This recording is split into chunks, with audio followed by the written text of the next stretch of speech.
todos, soy la doctora Romina Andino y les doy la bienvenida a la cápsula introductoria de la sesión número 8 del módulo de Inmunodermatología y Patología Hospitalaria. Durante esta sesión revisaremos 3 grupos de enfermedades cutáneas: las enfermedades granulomatosas, las amiloidosis y las mucinosis cutáneas. Objetivos de la sesión: repasar conceptos generales de las enfermedades granulomatosas, amiloidosis y mucinosis a través del estudio personal previo a la sesión. Calificar el estudio personal mediante una prueba de 10 preguntas de selección múltiple al inicio de la sesión. Y realizar con el docente a cargo de la sesión el desarrollo de una tarea grupal, reforzando los conceptos claves de estas enfermedades. La metodología va a ser similar a la utilizada en sesiones previas de este módulo. Deben estudiar el material entregado previo a esta sesión, repartirse en 2 grupos de trabajo, dejando en cada grupo 3 residentes de tercero, 3 residentes de segundo y 3 residentes de primer año, y desarrollar una presentación con las preguntas de la tarea previamente enviada, distribuyéndose de la siguiente forma: Grupo 1, enfermedades granulomatosas cutáneas; Grupo 2, amiloidosis y mucinosis cutáneas. Para la elaboración de la presentación, deben utilizar el material de estudio personal obligatorio y complementario, así como VisualDX y UpToDate.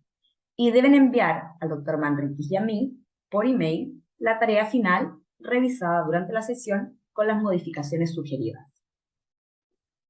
Les presentaré algunos casos clínicos de mi práctica médica habitual, tanto en forma ambulatoria como en el ambiente hospitalario, que ejemplifican los 3 grupos de enfermedades que vamos a revisar durante esta sesión. Caso 1. Mujer de 56 años con antecedentes de enfermedad de Chagas inactiva, que consulta por un cuadro de 3 semanas de lesiones dolorosas en ambas piernas, asociadas a fiebre y artralgias durante la primera semana. Posteriormente, las lesiones se extienden a muslos, extremidades superiores, palmas y plantas. Esta es la imagen clínica: múltiples nódulos eritematosos, violáceos en extremidades inferiores, extremidades superiores y en palmas. Se plantea el diagnóstico diferencial de un eritema nodoso, de un síndrome de Sweet o una vasculitis de vaso mediano, y se solicitan exámenes de laboratorio pensando en los diagnósticos diferenciales. Dentro de estos exámenes destacan parámetros inflamatorios bastante elevados, con una VHS 99 y una PCR en 20, exámenes de repercusión sistémica normales, exámenes de índole inmunológica negativos, exámenes infecciosos, también todos negativos, y una colprotectina fecal normal. Se realiza una biopsia de piel que muestra una paniculitis septal sin vasculitis, compatible con eritema nodoso. Y se realiza finalmente un escáner de tórax que evidencia adenopatías periliares derechas y medias clínicas. Considerando todos estos elementos, la presencia de fiebre, artralgias, eritema nodoso y adenopatías periliares, se diagnostica un síndrome de Ledgren, que es una manifestación de una sarcoidosis. Finalmente se realiza una biopsia ganglionar, donde se aprecia un proceso fibroinflamatorio granulomatoso no necrotizante de tipo sarcoide, confirmándose el diagnóstico de sarcoidosis. La sarcoidosis es una enfermedad granulomatosa caracterizada por la presencia de granulomas no caseificantes en órganos y tejidos. En el 25% de los pacientes pueden aparecer manifestaciones cutáneas, y estas pueden ser específicas, es decir, presentar granulomas sarcoidales a la histología, o no específicas, como el eritema nodoso, que es la causa más frecuente de manifestación no específica de sarcoidosis y es la que vimos en nuestro paciente. La clínica cutánea de la sarcoidosis es variada: pápulas, nódulos, placas, cicatrices infiltradas, entre otras. Y en particular el síndrome de Ledgren es una manifestación de sarcoidosis que se caracteriza por fiebre, adenopatías iliares, artritis, artralgias, eritema nodoso y uveitis, tal cual se presentó en el caso que les acabo de mostrar.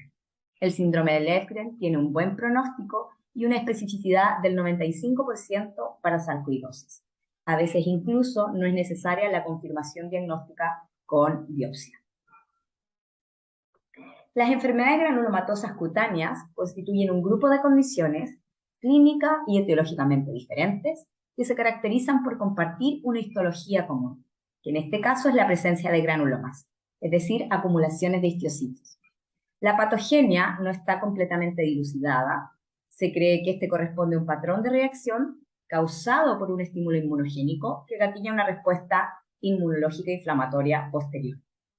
Las causas de enfermedades granulomatosas cutáneas son múltiples y clásicamente se han dividido en causas infecciosas versus no infecciosas. Dentro de las causas infecciosas podemos mencionar a modo de ejemplo los cuadros granulomatosos secundarios a infecciones por micobacterias, ¿ya? De todas formas, durante esta sesión no trataremos las causas infecciosas de enfermedades granulomatosas y nos enfocaremos en las causas de índole no infecciosa. Y dentro de este grupo de enfermedades van a haber algunas que son limitadas a la piel versus otras que van a estar en contexto de una enfermedad sistémica, ya sea formando parte de esta enfermedad o estando asociadas a ella. Existen diferentes tipos de granuloma y es importante que los conozcan, los vamos a revisar en detalle durante la sesión, y cada uno de estos tipos de granuloma está asociado característicamente a algunos grupos o listas de enfermedades que los presentan, ¿ya? Es importante que ojalá ustedes reconozcan estos tipos de granuloma y las enfermedades que más frecuentemente se asocian a ellos. En general, las enfermedades granulomatosas cutáneas son de diagnóstico difícil. Se requiere una correlación clínico-patológica muy estricta para llegar muchas veces a estos diagnósticos, tomando elementos de la anamnesis, del examen físico, exámenes de laboratorio, estudios histopatológicos y muchas veces exámenes, por ejemplo, microbiológicos para realizar los diagnósticos diferenciales. El tratamiento es variable, va a depender de la enfermedad y de la patogenia subyacente, pero en los casos no infecciosos, la gran mayoría de las veces vamos a utilizar agentes antiinflamatorios e inmunomoduladores. Y en la mayoría de estas enfermedades, el tratamiento es difícil y se constituye un desafío terapéutico. Caso número 2. Hombre de 55 años con antecedentes de diabetes tipo 2, hipertensión y dislipidemia. Consulta por una lesión nasal de 1 año de evolución, de crecimiento progresivo, sin otros síntomas sistémicos asociados. La imagen clínica, una placa eritematosa, infiltrada, lobulada en la superficie, en el surco nasogeniano, que dermatoscópicamente es bastante inespecífica, solamente algunas telangiectasias superficiales y nada más. Se plantea el diagnóstico diferencial de una hiperplasia angiolímfoide con eosinofilia, pseudolinfoma o sarcoidosis y se realiza una biopsia de piel. En la biopsia de piel existe un depósito de amiloide que se tiñe con rojo congo y muestra una positividad con dicroísmo verde-amarillo resistente al permanganato, compatible con un amiloide AL. Estas alteraciones morfológicas son compatibles con un tipo de amiloidosis cutánea conocida como amiloidosis nodular. La amiloidosis nodular, considerando que tiene un riesgo de compromiso sistémico asociado, debe ser estudiada y en este caso el paciente fue derivado a hematología, donde se solicitaron varios exámenes generales buscando compromiso sistémico por amiloidosis y también patologías asociadas que resultaron todos dentro del rango normal. Finalmente se realizó también un PET-CT que no mostró hallazgos de significado patológico. Por lo tanto, el diagnóstico en este caso fue una amiloidosis cutánea localizada de tipo nodular sin compromiso sistémico actual. Y la amiloidosis nodular corresponde a una amiloidosis cutánea localizada infrecuente, donde se produce depósito de amiloide derivado de cadenas livianas de inmunoglobulinas en la dermis. Pero también puede depositarse en tejido subcutáneo y en la pared de los vasos sanguíneos, lo que aumenta su riesgo de hacer amiloidosis sistémica. La clínica en general se presenta como placas o nódulos de aspecto serio, de color amarillo-marrón, de distribución más bien acral como nuestro paciente. Se asocia a trastornos autoinmunes como la diabetes, el síndrome de Crest y especialmente el síndrome de Sjögren, a paraproteinemia, y su riesgo de progresión a amiloidosis sistémica es de aproximadamente un 7%, aunque hay series donde incluso llega al 40%.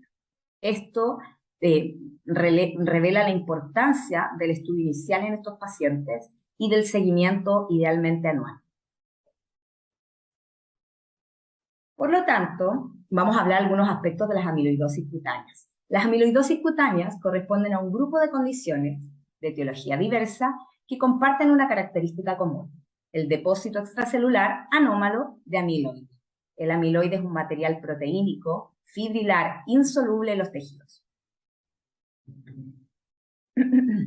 El amiloide está formado por algunas subunidades proteicas que provienen de precursores solubles que sufren cambios conformacionales, adoptando una configuración de doble cadena beta dispuesta en forma perpendicular al eje.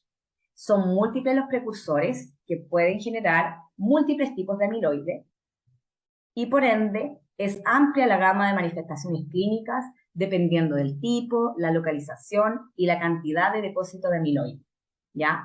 Un grupo de estas amiloidosis va a producir también compromiso cutáneo, ¿ya? Y ese compromiso, al igual que en las enfermedades granulomatosas, puede ser localizado en la piel versus corresponder a una manifestación de amiloidosis sistémica. El diagnóstico de las amiloidosis cutáneas se debe realizar con la confirmación histopatológica que muestre el amiloide y, evidentemente, más o menos un estudio complementario según el riesgo de asociación a enfermedad sistémica.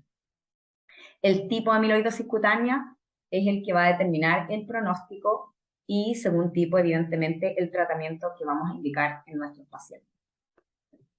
Y caso número 3, hombre de 42 años, con antecedentes de dermatomiositis de 2 años de evolución, en tratamiento con azatioprina y prednisona.